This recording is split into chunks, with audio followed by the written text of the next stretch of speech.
अस्सलाम वालेकुम friends, welcome back to top smarties drama serial Rasmein Wafa. सबसे पहले तो आपको ये दिखाना चाहूंगी कि देखिए, जब उसामा अलग कमरे में सोने आया तो बेडशीट और पिलो ऑफ वाइट कलर के थे और डिजाइन भी टोटली चेंज था। और जब माँ सुबह उठाने आई तो ये मॉव कलर की बेडशीट डिजाइन भी बिल्कुल चेंज है। कितनी आसानी से ये लोग हमें पागल बना लेते हैं और हम लोग फिर बन भी जाते हैं।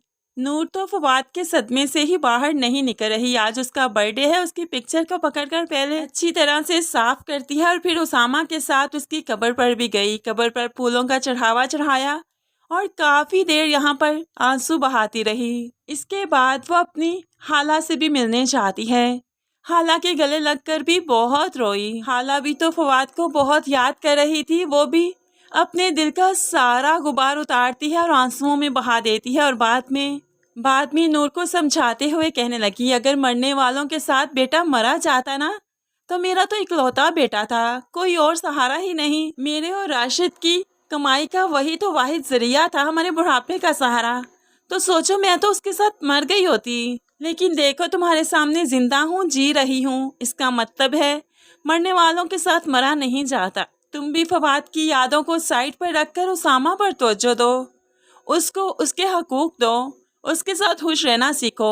तो नूर भी रोते हुए कहने लगी, मेरा खुद पर कंट्रोल ही नहीं। वो दुख तो मेरे दिल में बस चुका है। बताइए मैं कैसे निकालूं अपने दिल से इस दुख को।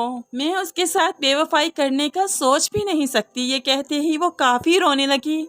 और हाला भी नूर की सिचुएशन को समझती है कि वो बहुत मोहब्बत करती थी फवाद से। फवाद की मौत ने तो बाप की कमर भी तोड़ कर रख दी। बाप जो इतना सख्त दिल बना बैठा था, बेटे के मरते ही मोम की तरह ढेर हो गया और अब तो बीमार रहना शुरू हो गया। होप सो अब जल्द ही राशिद साहिब की मौत भी हो जाएगी और फिर बेचारी इसकी बीवी का क्या ही होगा।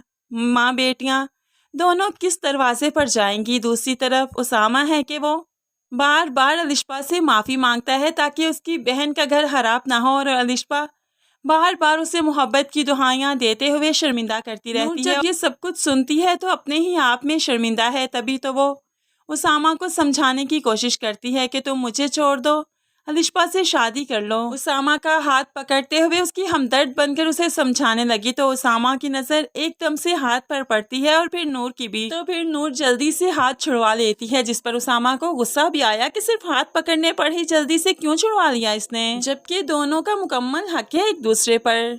सिर्फ हाथ पकड़ने से भला क्या ही हो जाता है। तो नूर कहने लगी, वो मैं चाहती हूँ कि सब कुछ ठीक ठाक हो जाए, ज़ारा की जिंदगी भी आसान हो जाए और तुम भी अलिशा के साथ खुश रहो। मैं तो बीच में बस ऐसे ही जबरदस्ती आ गई। उसामा गुस्से से यहाँ से कमरे में गया तो वहाँ पर बाप बसीद है कि उसामा अब तो ज़ारा भी अपने घर की हो गई, वो भी चली गई है वहाँ पर। अब मैं चाहता हूँ कि लोगों को तुम्हारी शादी के बारे में अनाउंस कर ही दूँ। तभी तो मैं ग्रैंड सा रिसेप्शन करना चाहता हूँ ताकि लोगों को बताऊँ कि तुम्हारी शादी हो चुकी है।